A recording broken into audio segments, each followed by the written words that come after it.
بسم الله الرحمن الرحيم ألف لام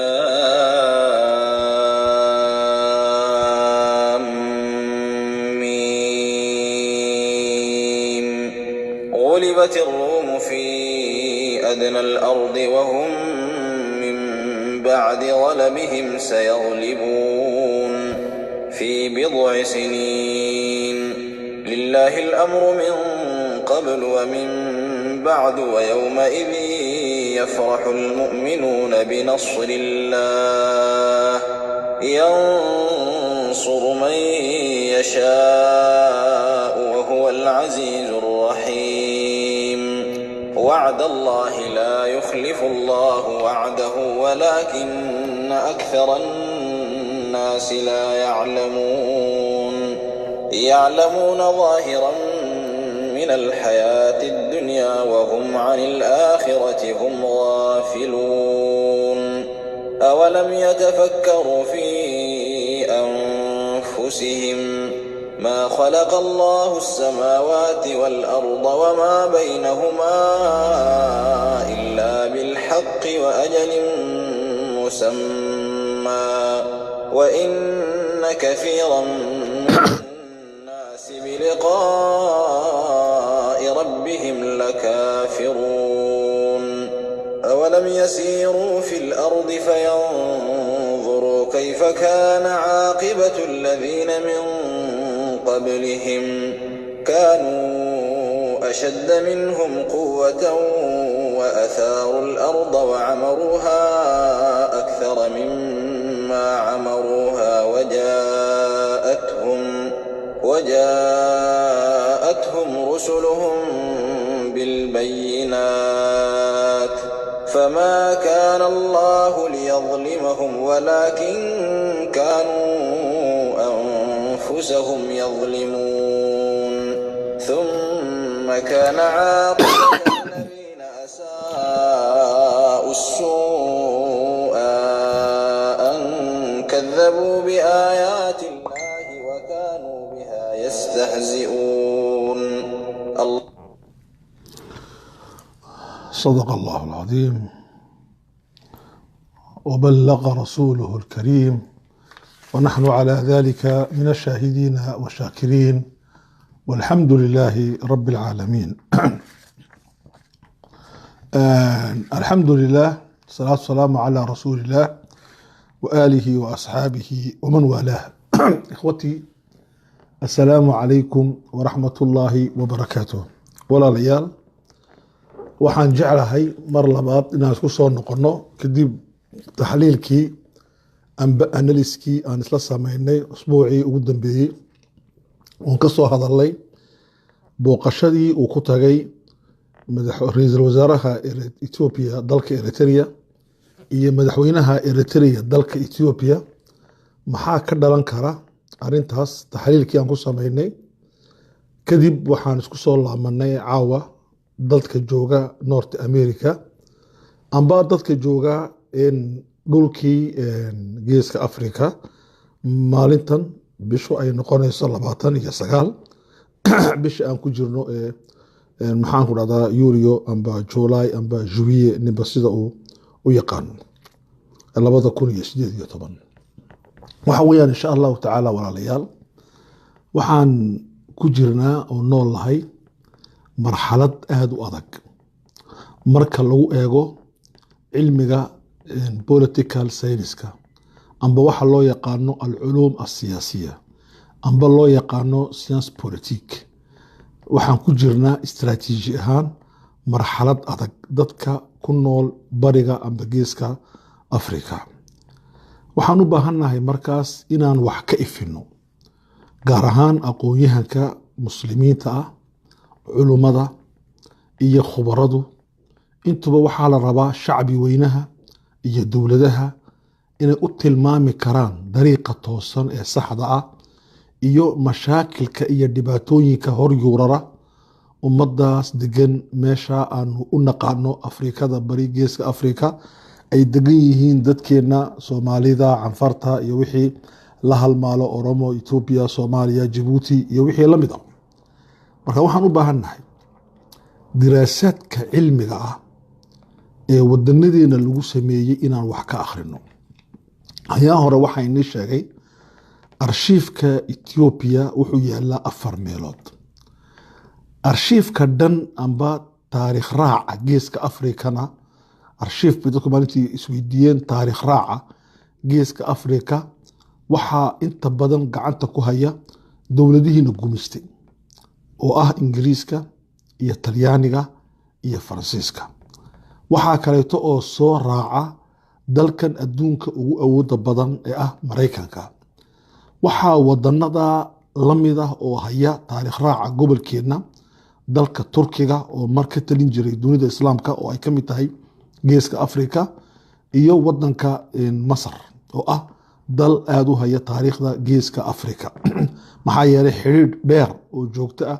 iyo la lahaan jiray oo laga soo bilaabayo faraacintii ilaa maanta laga soo gaadhayo. waxay ahaayeen mandiqadan geeska Afrika loo yaqaano marka Masar loo eego waxay u arki jireen waxa loo yaqaano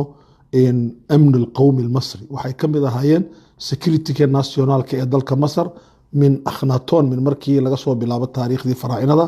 ilaa laga soo gaadhayay Jamaal Cabdi Naasir intii ayna fashilmin dowladda Masaaridu. dowladda Masaarida cilmiyan waxaa la dhahdaa wuxuu fashilka ku yimiday dhinaca amniga qowmiga ah markii uu Maxamed Anwar Saadaat uu madaxweyne noqday ilaa iyo maantana male dowladda Masaaridu aragti dhinaca nationalka amniga qowmiga ah. hadduu leeyahayna hadal baa ka soo hadhay wax maaragtay siyaasadeed oo vision ah male baa la isku waafaqsan yahay. sidaana in badan waxaa ka qoray culimo waaweyn oo uu ka mid yahay Maxamed Xasaneyn Haykal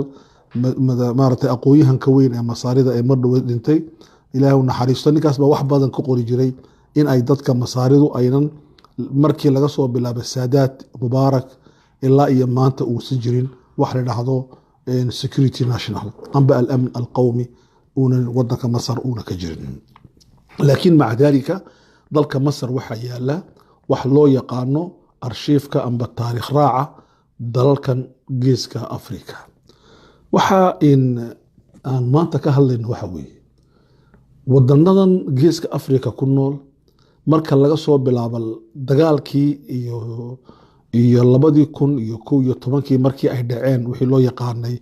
Rabiic al-Carabi baranta Carab amba tawradihii Carabtu markii ay bilaameen 2011 ilaa iyo maanta isbedel radikaal ah ayaa ka dhacay mandiqadan geeska Afrika. dadka fara badan isma weydiiyaan maxaa ka dhaxeeya bariga dhexe iyo bariga Afrika. maxaa ka dhaxeeya su'aasha isma weydiiyaan. su'aashaas waxay ku xiran tahay ikhwaani fillah su'aal kale oo muhiim ah oo ah waxa baara culimada waaweyn taariikhda baara waxay soo saaraan wax la yiraahdo ilaaqa waxa ka dhaxaysa cudwi ah oo isdhexgal ah ayaa ka dhaxaysa labadan gobol bariga dhexe iyo bariga Afrika. dagaaladii markii ay dhacayeen saliibiyiintu loo bixiyo Croisade dhex maray wadanadan Islaamka iyo wadanadii Yurubka Kristanka ahaa dagaalada naftoodu way ka socdeen bariga Afrika. oo waxaa la yiraahdaa ninkii la oran jiray Christopher Columbus inankiisii dagaal ay soo qaadeen ragga la oran jiray Portugiisku iyo ku dhintay wuxuuna ku dhintay waliba gobolada Soomaalida iyo halkaas buu ku halgamay amba uu ku geeriyooday. marka waxaa jiray dagaalada ka dhacay bariga dhexe mid lamida ayaa ka dhacay bariga Afrika. marka cilaaqo ayaa jirtay had iyo jeer labadan meelood. maanta cilaaqadii wali hada way sii jirtaa. kitaab uu qoray mufakirka weyn ee Masriga ah ay caalimka ahaa Sheikh Maxamed al-Ghazali rahimahullah uu bixiyay al-isticmaar ahqaad wa atmaa. isticmaarku xaasidnimana u wataa tamacna u wataa tamac siyaasadeed iyo mid dhaqaalena u wataa. kitaabka wuxuu ku tilmaamay wadaadkaasi dagaaladii ka dhacay wadanadan geeska Afrika mararka qaarkood inay la mid ahaayeen dagaaladii ka dhacay bariga dhexe. marka waxay ku tusaysaa arintani inay jirto wax xiriir ah oo ka dhaxeeya labadan amba diin amba fikir amba istaraatiijiba meesha dhinaca marka laga eego juqraafiya siyaasiya geopolitika amba laga eego juqraafiya istaraatiijiya استراتيجيك ahaan marka la eego waxaa ka dhaxeeya xidhiidh fog oo adag baa ka dhaxeeya labadan gobol saas daraadeed marka laga soo bilaabo 2011 ilaa maanta laga joogo isbedel radical ah ayaa ka dhacay bariga Afrika amba geeska Afrika isbedelka radicalka ee ka dhacay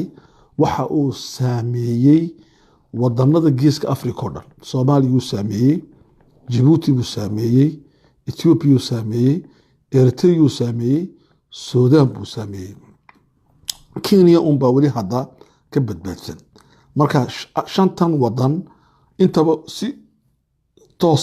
amba si sarbeeba ayuu u saameeyay waan arki doonaa marka waxaan leenahay dagaal 2011 ilaa 2000 iyo maanta aan joogno 18 amba 18 geeskeena Afrika wuxuu nool yahay marxalad tilmaamta soo socota leh cilmiyan markay baadheen culimadu kow wuxuu leeyahay wax dhahdo waa meel bayn socota dhex waxbay ka soo kacday wax kalena ma ay gaadhin meel dhex ayay taagan yihiin yacni matalan dowlado dagaalo ay ka socdeen aad u culculus baa dagaaladii ka degeen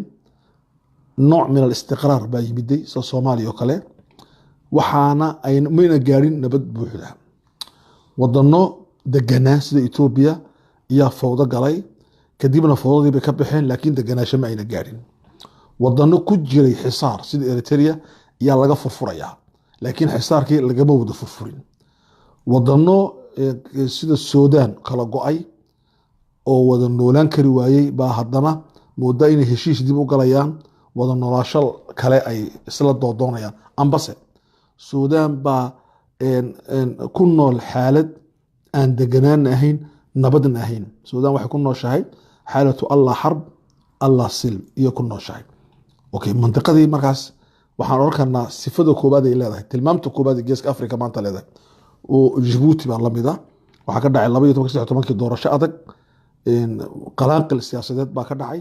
haddana waxaad moodaa inay yara aamustay laakiin maanta qalaanqil siyaasadeed Djibouti kama socdo waxa ka socda isdoondon siyaasadeed Djibouti way isweyday marka isweyday oo foorar oo ku jiro nidaamkii Djibouti halkeen u baxaa oo aan arkaynay waxyaalada dhacaya aan arki doonana maanta iyo shalay iyo daraatoole shirarka ay dowladdu iyo ay galeen dadka istiraatiijiyadda amniga Djibouti haya argagaxa ku yimid oo warar rasmi aan ka hayno sheegi doono waxaas oo dhan wuxuu ku tusayaa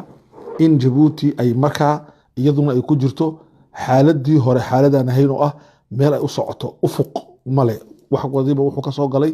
mugdi iyo madow buu ka galay meel ay ka baxaan ma garanayaan maxaa keenay iyadana waan arki doonaa marka arrimaha ugu horeeya waxa weeyaan geeskii Afrika barigii Afrika istiraatiijiyad ahaan deganaansho ahaan waa marxalad dhexdhexaad dhanba ma jiro nabad kaamilana ma jirto dagaalna ma jiro laakiin waa marxalad dhexdhexaad kullu wadanada oo dhan si bayni ay ugu jiraan arinta labaad ee geeska Afrika maanta uu leeyahay ee tilmaama waxa weeye waxa ka dhacaya isagu inta badan ma wado waa wax dibadda laga wado yani dadku waxay la yaaban yihiin dhaqdhaqaaqan nabadeed ee socda siduu ugu yeeray madaxweyne siyaasi Afwerqi madaxweyne maxaan ku radaa maaragtay madaxweynihii Farmaajo siduu ugu yeeray iyaa ka dambeeyey iyaa qoraya taariikhdan socota habkee loo qoraya waxaas oo dhan waa su'aalo u baahan in aan isweydiino maanta weeyaan waxaa ka mid ah booqashadii hore dhacday dhex martay Eritrea iyo Ethiopia waxaa la filayaa inay mid afraad dhacdo bis saddexaad dhacdo oo ah Djibouti iyo Ethiopia iyo Sudan iyo Djibouti iyo Ethiopia Soomaaliya Djibouti Ethiopia iyo Soomaaliya iyo Eritrea ambase Djibouti Eritrea iyo Ethiopia inay dhacdo iyadna waa la filayaa markaas arrimahan yaa wada yaa ka dambeeya yaa dhigaya yaa ciyaaraya dhagaxdan lagu ciyaarayo jeeda sheegado xajaar ala riqati shadranj yaa dhigaya waa su'aal aad u adag weeyaan laakiin waan ka jawaabi doonaa waxaan isku dayaynaa inaan jawaab ka bixino waxaa jira quwado isku haysta geeska Afrika maanta waxaan rabnaa quwadahan geeska afrika isku haysta bariga dhexa isku haysta badda cas isku haysta in meeshan la yidhaahdo marinkan la yidhaahdo baabalmandab isku haysta xeebahan ballaaran ay soomaalidu leedahay isku haysta waayo maxayna isku haystaan su-aasha inaan ka jawaabno ayaan isku dayna annaku dowrka aan ka ciyaari karno haddaan nahay dadkii dhulka lahaa maxay tahay sida kale aqoon-yahanku dowrkuu ka ciyaari karaa caalimka diiniga ah dowrkuu ka ciyaari karaa ninka siyaasiga ah ee madaxa furan dowrkuu ka ciyaari karaa iyadana inaan wax ka tilmaamno ayaan isku dayi doonaa walaalayaal meeshan la yidhaahdo aan degannahay waxaa jira laba daanood daan afrika iyo daan carabta xigta daanta afrika waxa weeyaan waxaa kor yuurara 4 wadan badacas waxa weeyaan soomaaliya oo somaliland iyo soomaaliya inta isku jirta waa soo weecanaysaa waa jabuuti waa sii soconaysaa waa eritrea waa sii galab caraabaysaa waa suudaan bor suudaan intaas waa dowlado afrikana qaarkood ay ka mid yihiin jaamacadda carabta ka mid yihiin inay carab yihiin iyadu wax gooniya laakiin ka mid yihiin jaamacadda carabta waxaa ka mid ah soomaaliya jabuuti iyo suudaan okay eritreana jaamacadda carabta kuma jirto iyadaana ka af carabiyeysan soomaalida iyo reer jabuuti marka la eego ku hadalka afka carabiga laakiin jaamacadda carabta kuma jirto intaas 4 wadan waxay suudaan iyo 5 wadan jabuuti soomaaliya suudaan iyo eritrea waxay dul yaalaan ay dul maartay fadhiyaan dhinaca kale badda cas waxaa ka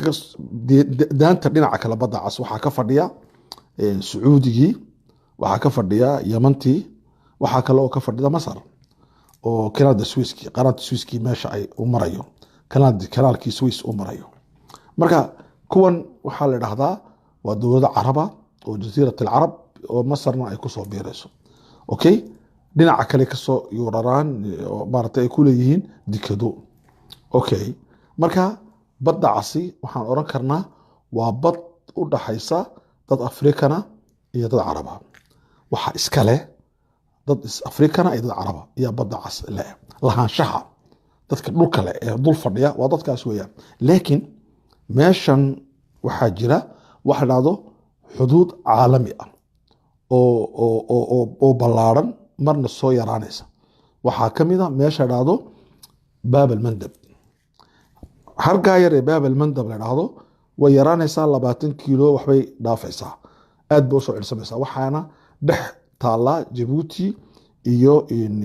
iyo dalka yaman okay waana meesha ay maraan wax lagu qadaray 30,000 ilaa iyo 34,000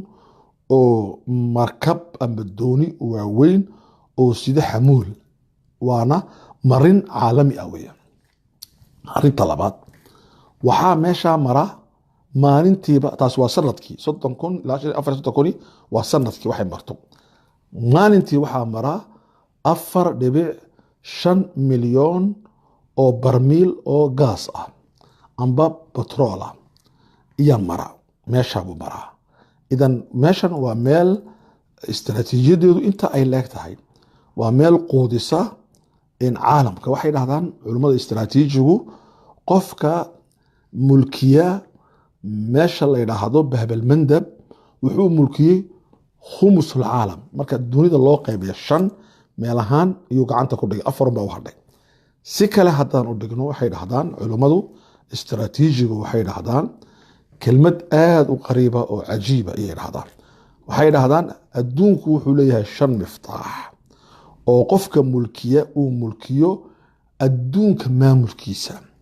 5 miftaax waxaa ka mid ah hurmus mandiqa la yidhaahdo iyo kan la yidhaahdo baab almandab marka labadaas qofka gacanta ku dhiga wuxuu haystaa marka 3 meelood loo qaybiyo dhaqaalaha dunida meel buu gacanta ku dhigayaa marka taasi waxay macno weyn ka leedahay mandiqadan la yidhaahdo badda cas baab almandab ee intaas oo maraakiiba ay ku kala gooshayaan istiraatiijiyadeedu waa culays weeyaan sidaas daraaddeed bay quwadaha caalamiga ah oo laba u kala baxda sidaan maanta sheegi doono alquwa alkubra waxaa dhahdaa awoodaha xooga badan alla xoog le iyo awoodaha dhahda annaahida quwadaha soo kacaya labaduba waxay ku tashanayaan inay meeshan degaan ayna ku degaan degnaasho raagaya mustadaam ah oo aan ku xidhnayn waqti iyagoo ka faa'iidaysanaya dhowr arrimood oon gadaal wax ka tilmaami doono hadduu ilaahay dhahdo tabaaraka wa tacaala okay waxaan soo tilmaamnay arrintan meesha marxaladan waa beyni arrinta labaadna waxaan soo tilmaamnay waa meel aynan dadka degani ayna wadin waxa ka socda oo ay wadaan dad kaleeto oo ah inaan garanno dadkaa kaleeto waxa ay yihiin okay waxaan u imananaa ikhwaani fillaah walaalayaal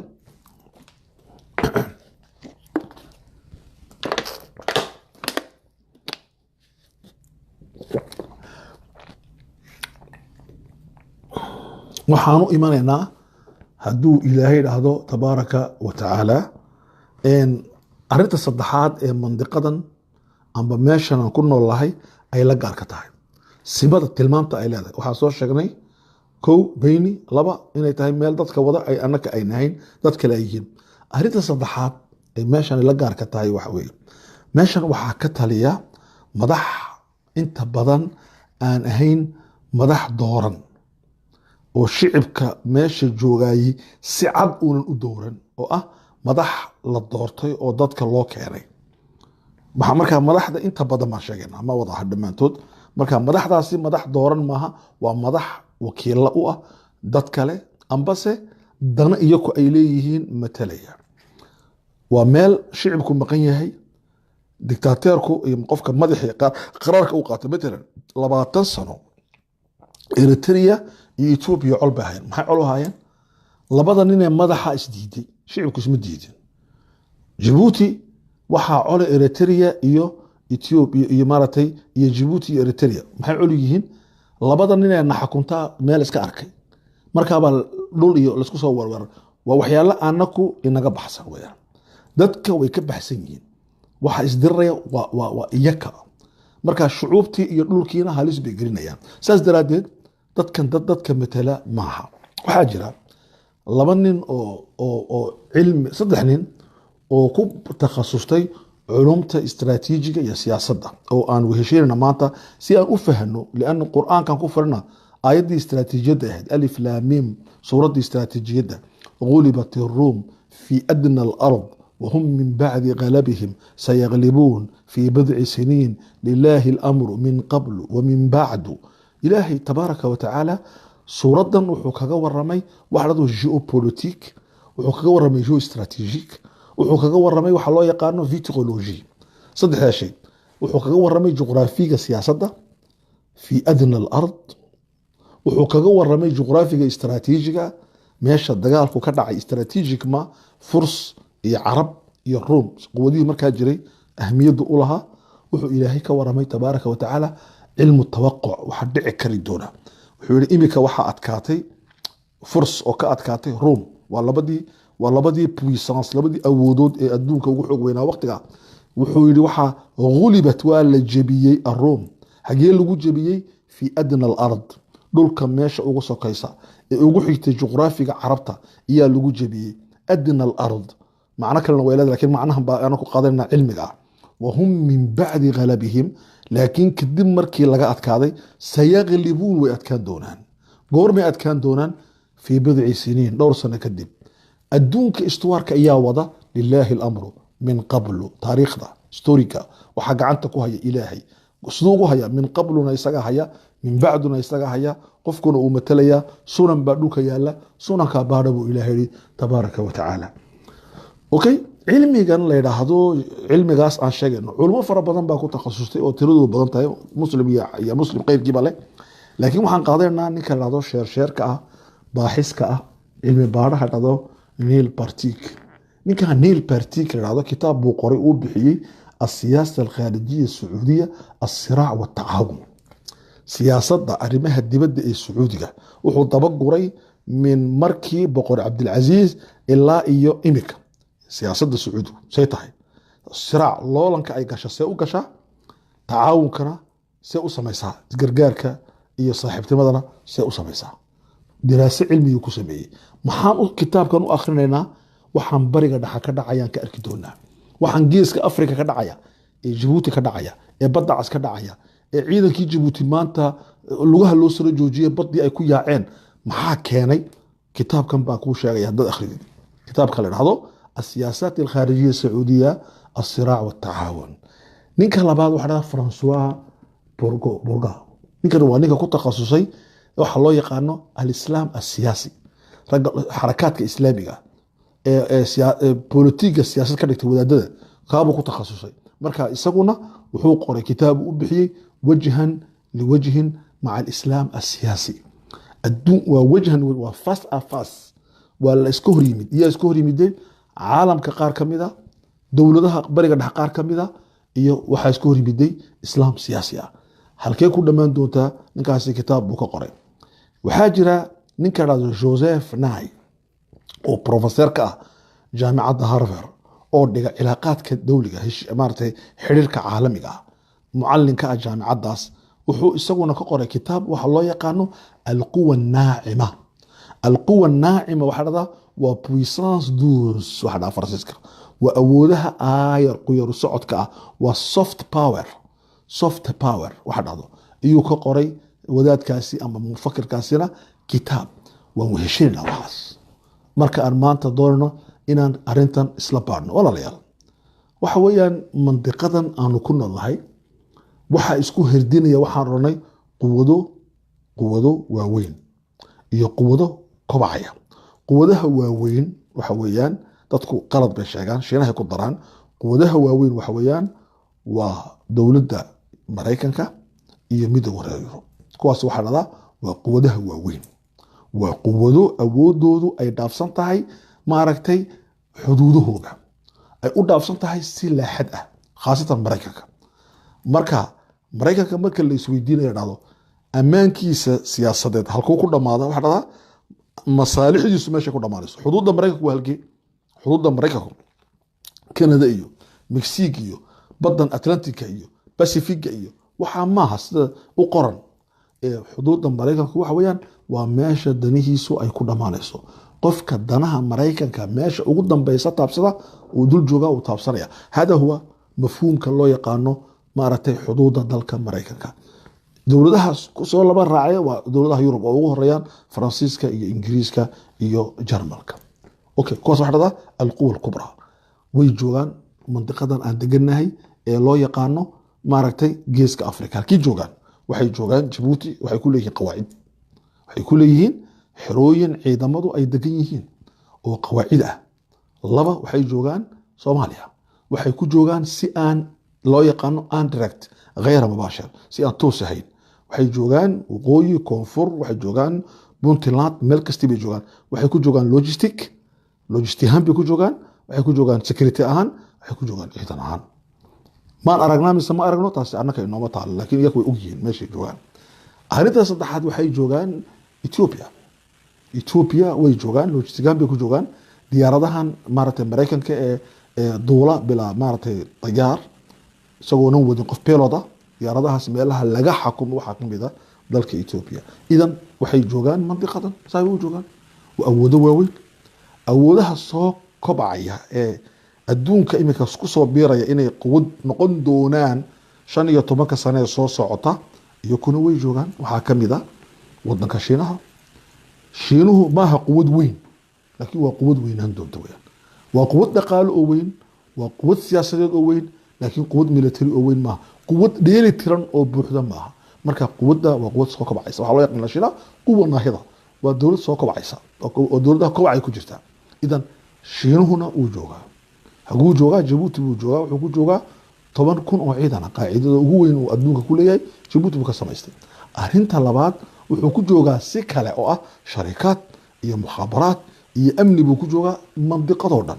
Djibouti buu joogaa Soomaaliya buu joogaa Ethiopia buu joogaa wuxuu joogaa Eritrea buu joogaa Suudaan buu joogaa intaba Shiinuhuna uu joogaa quwadaha naahidka ee soo kacaya waxa kamid ah Turkigu isaguna wuxuu ku joogaa halkan si xoog badan ayuu ku joogaa halkuu joogaa isaguna wuxuu joogaa Soomaaliya ayuu joogaa wadanadeena kalena wuxuu ku joogaa sharikaad oo ay ka mid tahay mukhaabaraadnimo iyo logistic ahaan ayuu meel kastii ku joogaa. Okay, isaguna uu joogaa Turkiga. Marka waxaan leenahay quwadaha waaweyna way joogaan si xoog leh, quwadaha soo kobcayana way joogaan si xoog leh. waxaa kaloo jooga kuwa loo yaqaano alquwa alwakiila, quwadaha wakiilka ah ee quwado waaweyn oo meel gaari waayey amba rabin inay galaan u shaqeeya iyakuna dan gaara leh. waxaa kamid ah Sacuudiga iyo waxaa kamid ah horta halkii aan tagin alquwa waxaa kamid ah naahidka Iiraan, waxaa kamid ah Israa'iil, iyakuna way joogaan mandiqada. Israa'iil waxay joogtaa Eritrea, Iiraan Eritrea joogtaa, waxay joogtaa maaragtay Israa'iil iyo Iiraanba geeska Afrika oo dhan waxay ku joogaan si kale oo iyakuna xoog badan iyo ku joogaan meel la kama maqno. Djibouti ha noqoto, Ethiopia ha noqoto, Soomaaliya ha noqoto, way joogaan intaba. Okay,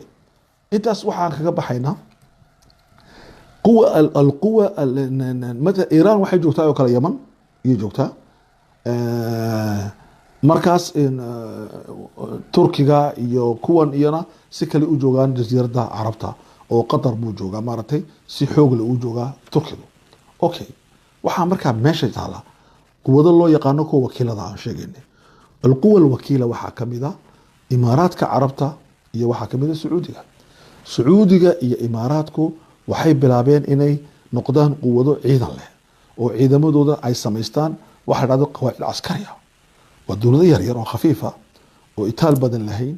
oo gudahooguna xoog badnayn, laakiin asbaab ay isbedel buu ku dhacay siyaasadkooda arki doono waxay bilaabeen inay adduunka xoog ku qabsadaan iyaguna. waxaa kamid ah dalka Imaaraadka. Imaaraadku wuxuu joogaa si xoog leh Yaman, koonfurta Yaman oo dhan uu qabsaday. wuxuu ku qabsaday 3 arrimood. kow, siyaasiyan isaga ka taliya, amniyan isaga ka taliya, maaliyan iyo iqtisaadiyan isaga ka taliya. Imaaraadku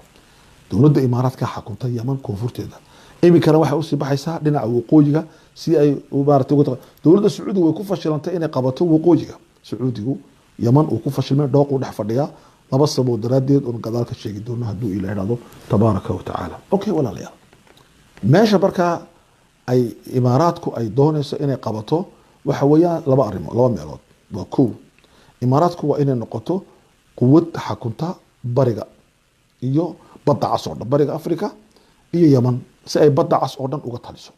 waa muhiim, hadafna way leedahay. hadafku waxa weeyaan inay u noqdaan dekadahan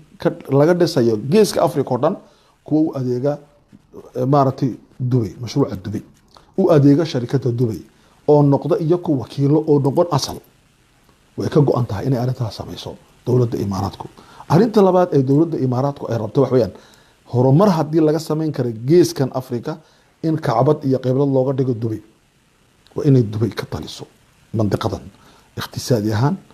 iyo maaragtay maaliyad ahaan inay suuqa Dubai laga xukumo.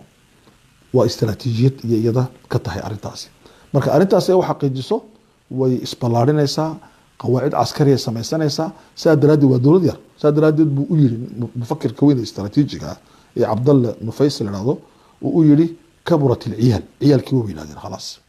maxay ku weynaadeen? waa marka uu maqlay inuu ka soo noqdo ina zaa'id dalka Afghanistan oo su'aal la weydiiyo lagu yiri maxaad Afghanistan ka doontay? wuxuu waxaan soo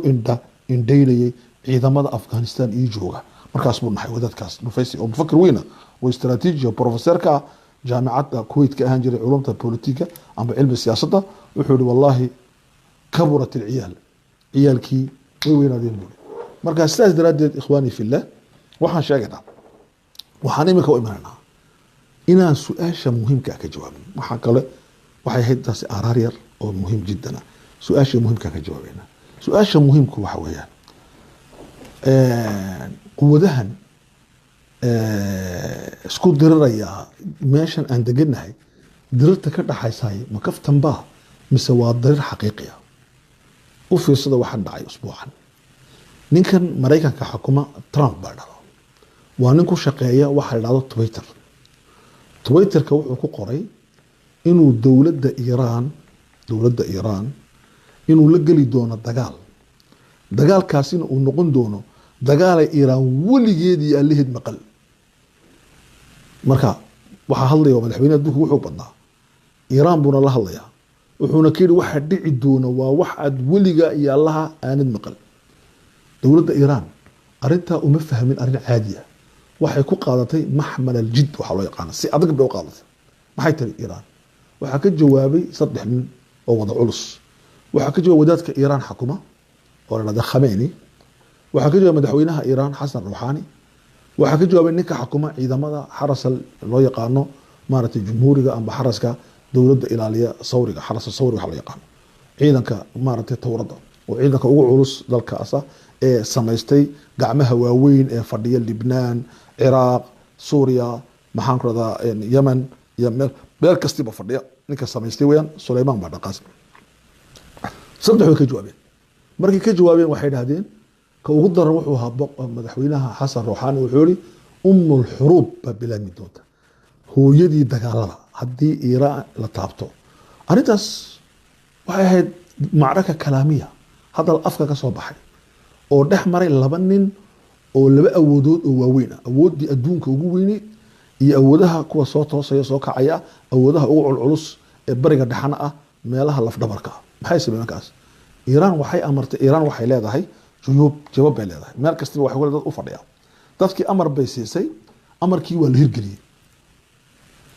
amarkii marka maxaa lagu hirgeliyay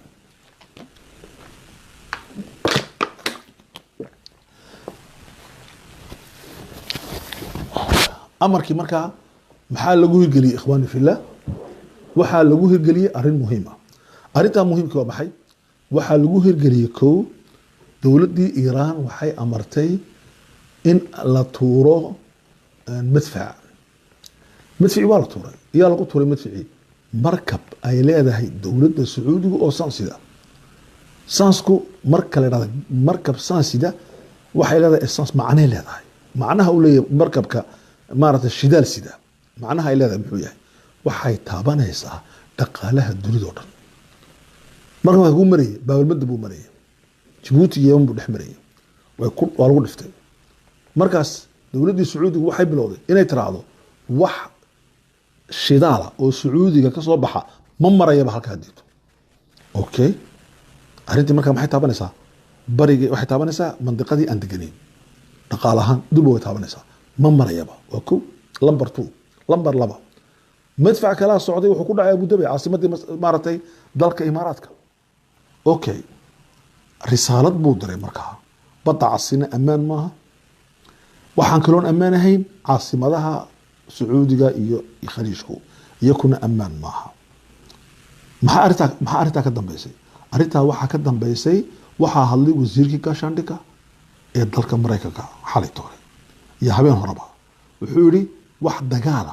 oo kula jirno dalka Iiraan ma jirto annagu haddaan Mareykan nahay lambar 1 lambar 2 wuxuu yiri ma rabno inaan bedilno nidaamka dowladda Iiraan dagaal kulma jirno waxaana hore u taalay oo yiri madaxweyne Trump waxaan bedilaynaa dowladda Iiraan nidaamkeega siyaasiga xukuma waan bedilaynaa okay imikana maxaa soo dhacay ma bedilino waa labo arrinta saddexaad ee muhiimka ah maxay arrinta saddexaad ee muhiimka waxa weeyaan Iiraan ma aha dowlad lala safaado maxay tahay Iiraan waa dowlad lala sheekaysto quwad bay leedahay tallaabooyin bay qaadi kartaa halis ah Iiraan ma aha Sacuudi Iiraan Carab ma aha Iiraan waa dowlad istiraatiiji weeyaan okay arrintaa waxay keentay langaashkii luqadii afkii lagu hadlayay inuu isbedelo okay su'aashaas waxaan ka imanaa wax weeyaan dowladda Sacuudiga oo dhimanaa dowladda Sacuudigu marka la yiraahdo dowlad ahaan waa dowlad culus waa dowlad adduunka batroolka ugu badan soo saarta shidaalka waa lambar 1 laba xarameynkii baa ku yaala Makka iyo Madiina saddex waa dowlad aan oran karno dowlad aabba ay ahayd muddo fara badan min Cabdilcaziz laga soo bilaabo Sacuud Faysal Khalid Fahd ilaa Fahd laga soo gaaray inta Cabdalla loo iman waxay ahayd dowlad aabba dowladdan maxay isticmaali jirtay si ay muslimiinta aabba ugu noqoto waxay isticmaalaysay laba arrimood dadku siyaasadka ma garanayaan labadii arrimoodba faraha ka qaaday koow waxay isticmaalaysay wax la yiraahdo u bedel batroolka saaxiibnimo ku samayso batroolka wixii ka dhashay maalka Sacuudigu saaxiibnimo sameeyay arinta labaad muxuu ahaa diinta fikirkeega wahaabiga la yiraahdo oo ah alqiraa alwahabiya qiraa'ada wahaabiyada la dhahdo dunida ku fidi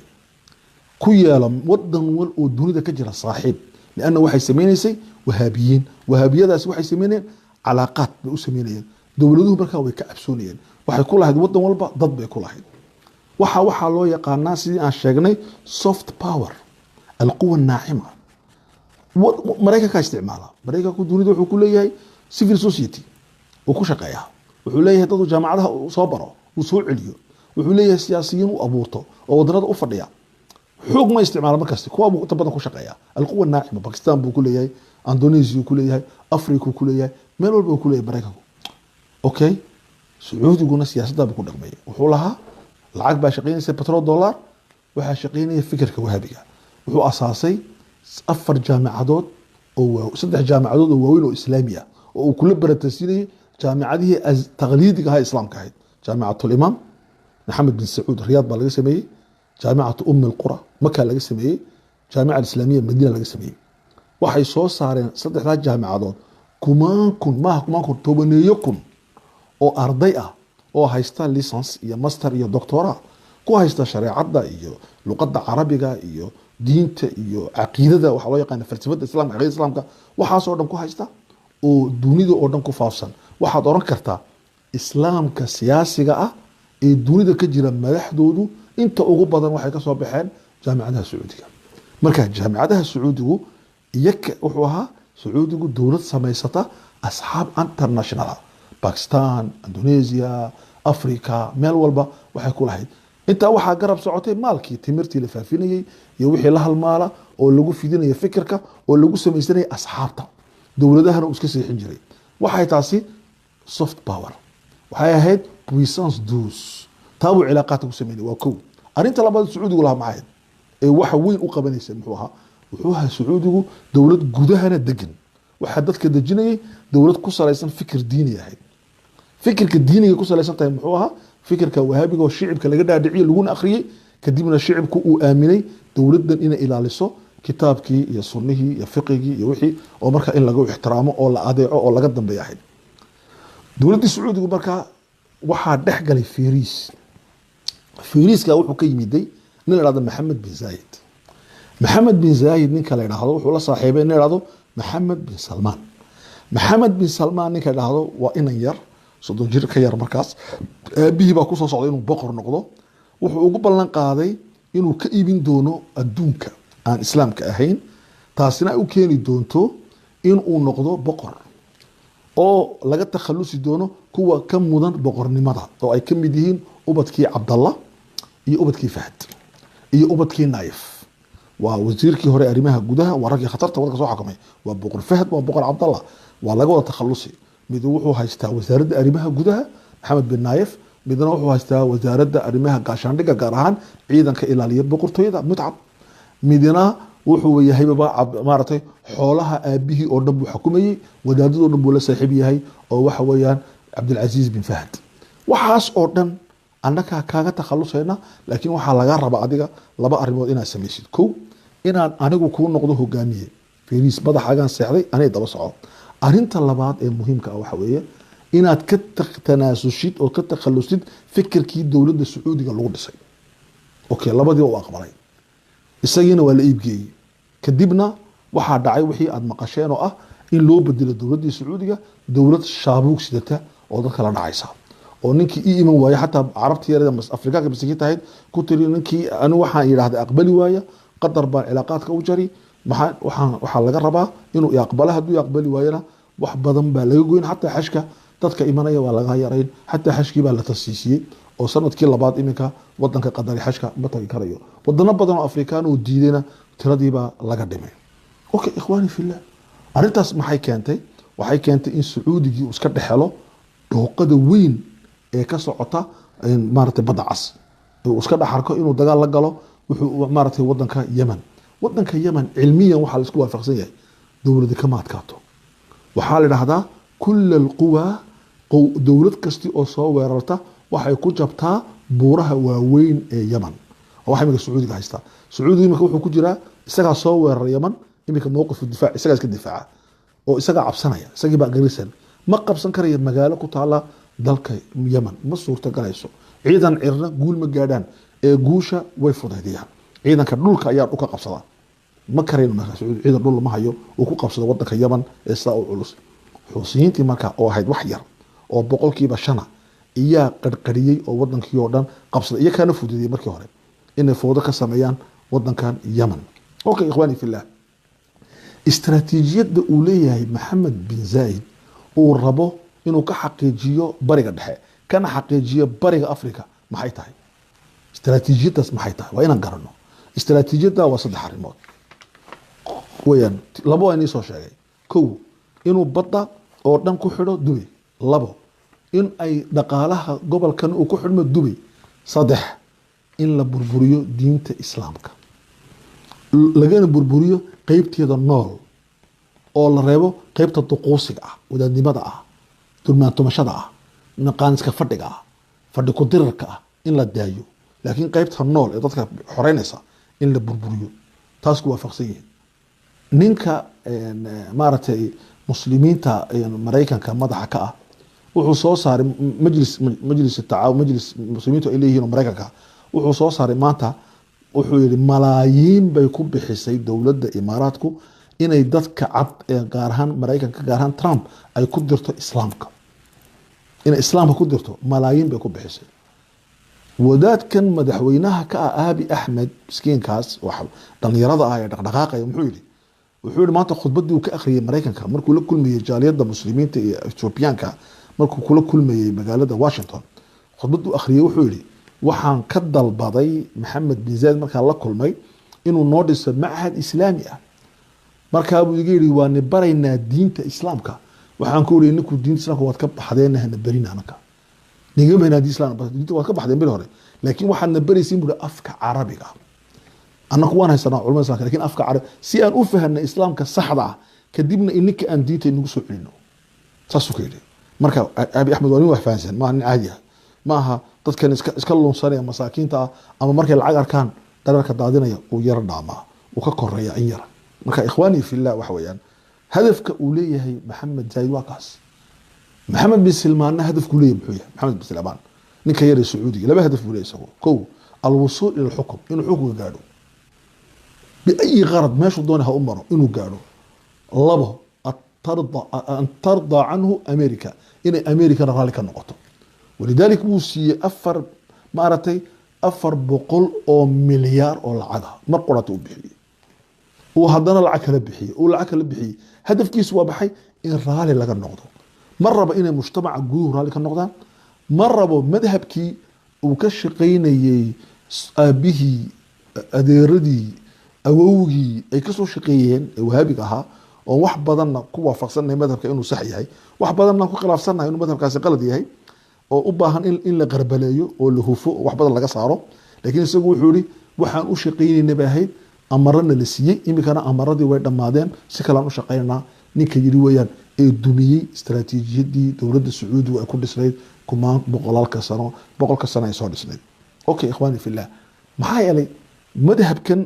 مارتي نظام السعودي مركي هوري ناجح بوها محو ناجح كوها وحو استعمالي السوفت باور وحو استعمالي بويسانس دوس وحو استعمالي القوة الناعمة قوة دقن قوير صعد كأه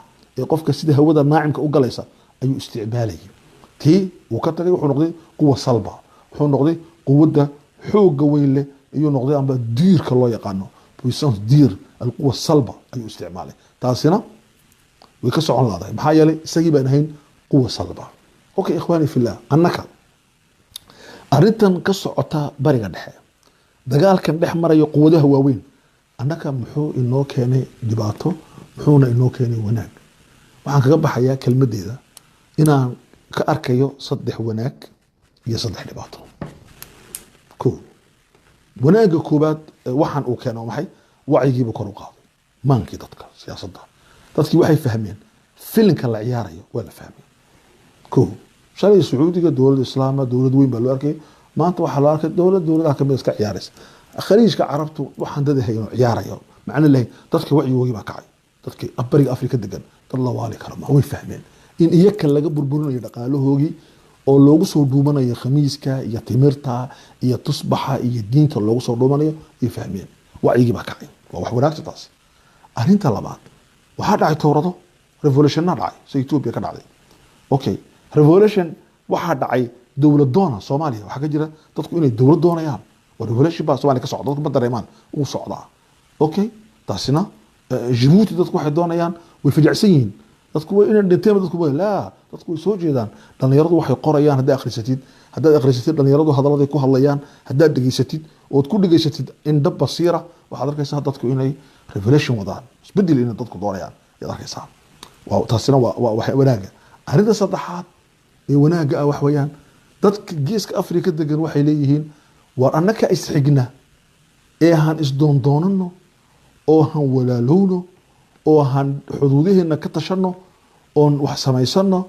oo noqono dad maaragtay dhaafsan waxyaaladan yar ee soo soke okay dad fara badan oo mufakkiriina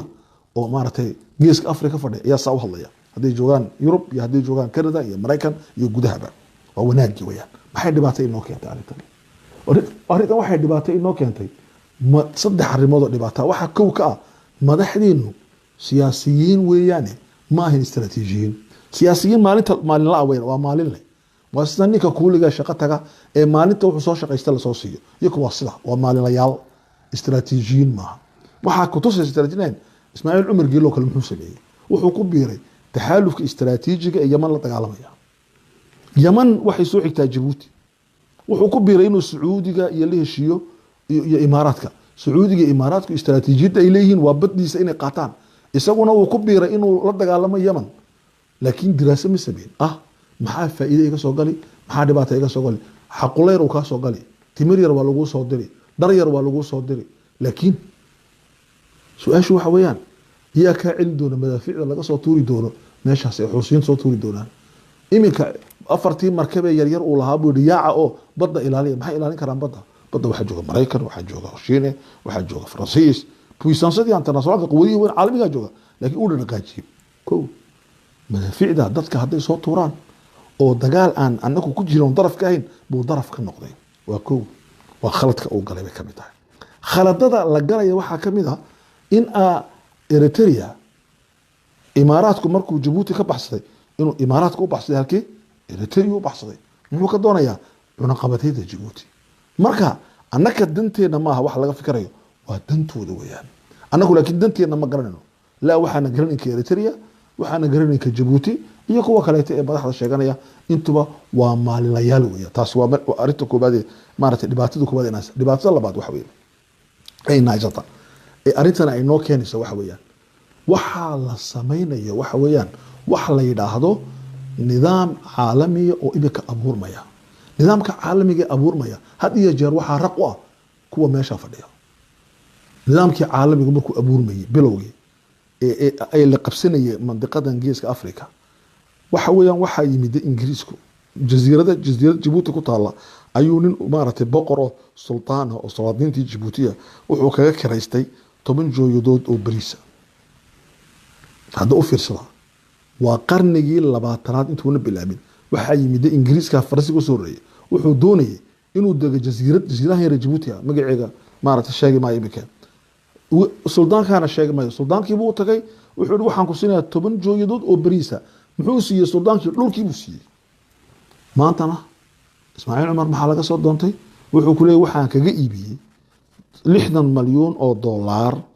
iyaan qaacidada Faransiis Mareykanka ka qaadaa bishii ama 70 malyan oo dollar iyaan ka qaadaa sanadkii baan u jeedaa 100 malyan oo dollarna waxaan ka qaadaa Shiinaha maxaa uga qaadaa sanadkii maxaa uga qaadaa dhulka ka kaleeyay okay kirada marka la isku geeyay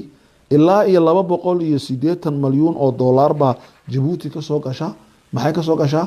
qawaacida meesha fadhiya oo ka kiray suldaankii uu yahay 100 sano ka hor jooyadaha bariiska kiray isaguna 300 buu qaadanaya maanta lacagta shicibka Djibouti ma soo gaadha sida jooyadaha bariiska shicibka ma soo gaadhay Djibouti yaani waxaad arkaysaa in ay maskaxdu wali isbedeleen jooyadii bariiska iyo dollarkii waa isku mid arintaasina waa muhiim in la xasuusnaado arinta saddexaad ee halista ee dhibaatada ugu weyn oo maxay waxa aan galaynaa dagaalo ay nagelinayaan siyaasiyiin u jeeda inay kuraastooda ku raagaan imika matalan dagaal baa ka dhacaya la yiraahdo Soomaaliya canfar baa isdirlaysa dagaalka Soomaaliya canfartu ma istiraatiiji igala noqda soomaalidii oromada ma istiraatiiji ba inay oromadu soomaali soo weerarto ma istiraatiiji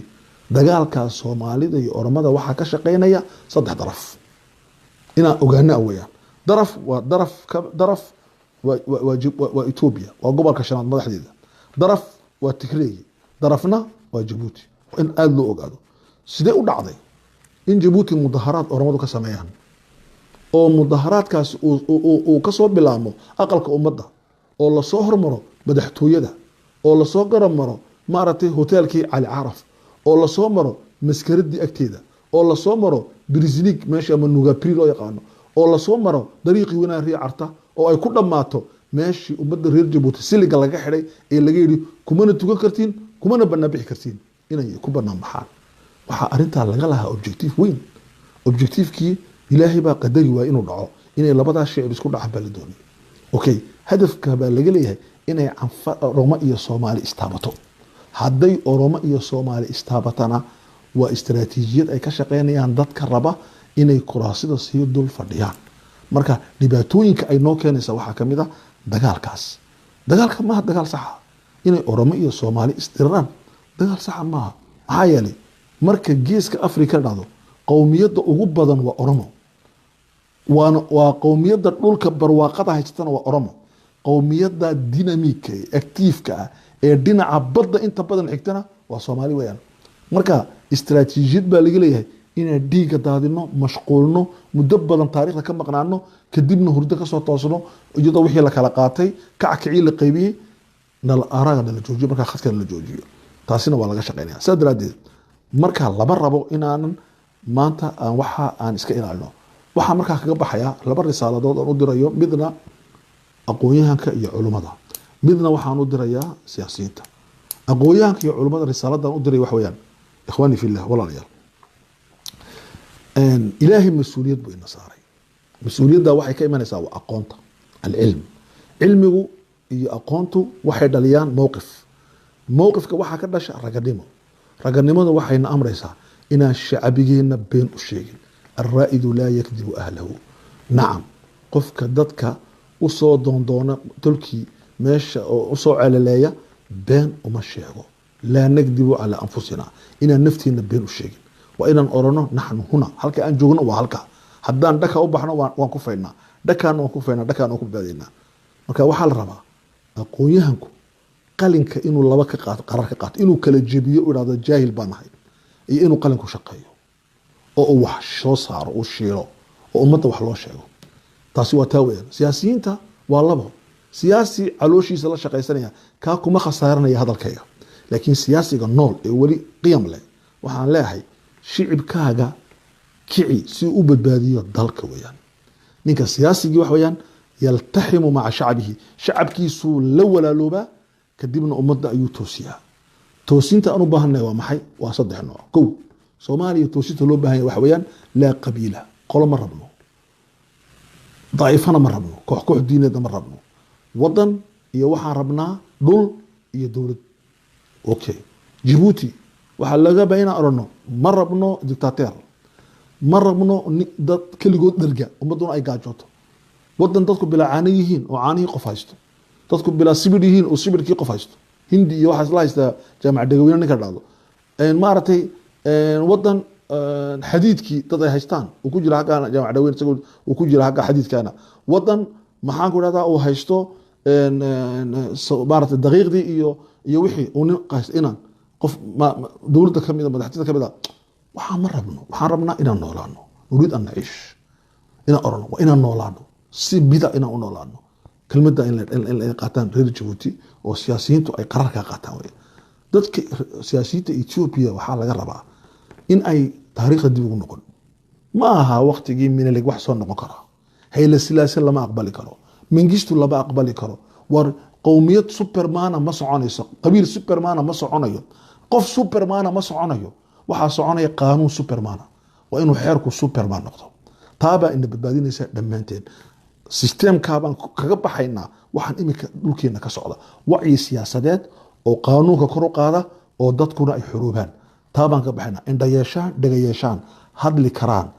cabiri karaan shaqaysan karaan la tartabi karo ummadaha la dhisi karo la fahmayo cadowgaaga iyo saaxiibka oo cadowgaagana la iska celin karayo la iska celin karayo dagaalka noocyo badan oo dagaalka saaxiibkaana la soo dhaweysan karayo waxaasaa la rabaa insha allahu tacaala waa mahadsantihiin assalaamu calaykum waraxmatullaahi wabarakaatuh